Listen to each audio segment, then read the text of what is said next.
So I was asked to kind of give my first impression and kind of like what I thought about the brand new R648 model from TCL, their 65 inch, all the way up to I think like 75 inch. It's only like two models right now. And so that's what I'm going to be doing today. I don't have the unit on hand. This isn't a review or anything, but this is based off of all the information I've seen so far. So far, I'm not really impressed. Here's why. Don't freak out. I'm not trashing the unit or anything, but I'm not impressed.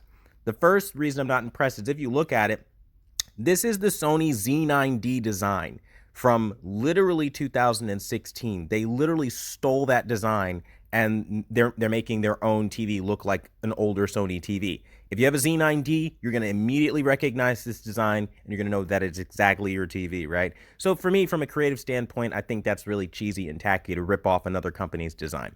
That's just the first thing that I noticed. Now, the back of the TV looks nice, but then like if I zoom in here, I can kind of see it has the same like texture and backing almost a little bit as like their last TV. So not that different there, but I do like what they did with the speaker and it looks nice. It looks cool. So, I mean, the backing looks all right. It looks like a stylish TV. It doesn't look cheap. So for the $2,000, you are getting a lot more than what you got on the Sony, what was it, A90J, where they just gave you cheap plastic and said, good luck. So I like that they at least tried for you. But the thing that really threw me off and that I'm not impressed with is the size. So I saw on the description that it's 70 pounds.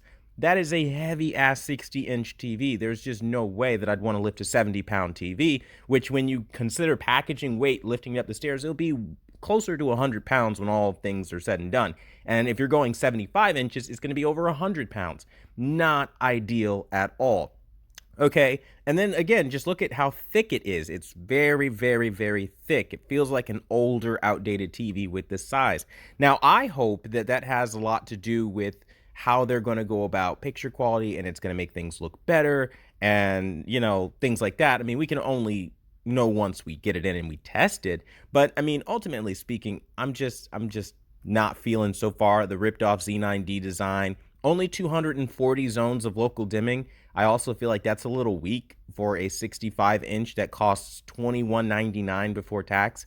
I think they could have at least matched something like Samsung and went up to like over 300, 400 zones of full array local dimming, especially considering like, come on, man, like you had one job, like just give us zones. Now, I'm not going to judge them yet because I don't know if the zones are fully dialed in or anything. But so far, from what I've seen from this thing, I'm not impressed.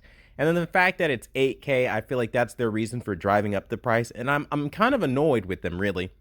They had a good thing going with the 6 Series where it was an affordable line.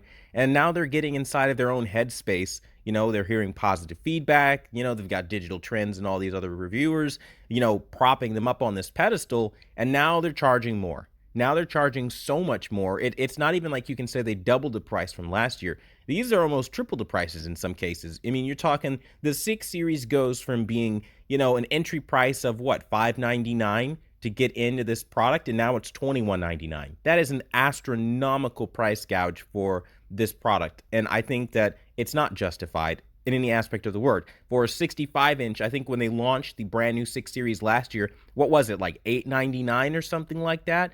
I mean, it was affordable, right? And for them to do what they did now, I just think it's tacky, personally. That's a preference, but you all will have your different opinions on that. What I can say, though, is that when I do test it, I'll be testing it with Xbox Series X. Nothing's going to be biased. I'm not going to hold anything against them. I do want to know how they perform. But for people asking me where this stands on the totem pole, right now, from all the information I have, from what I've seen spec-wise, this is more positioned in line with like the QN90A and something like the Hisense U9DG. Not really the U8G because the price point is way too high and it doesn't really spec-wise seem to be in the same ballpark. But I'd love to hear what you guys think of this thing in the comments down below, and let's have a conversation about it. Thanks so much for watching the #1 brand in honesty, and until the next video, I'll see you guys later.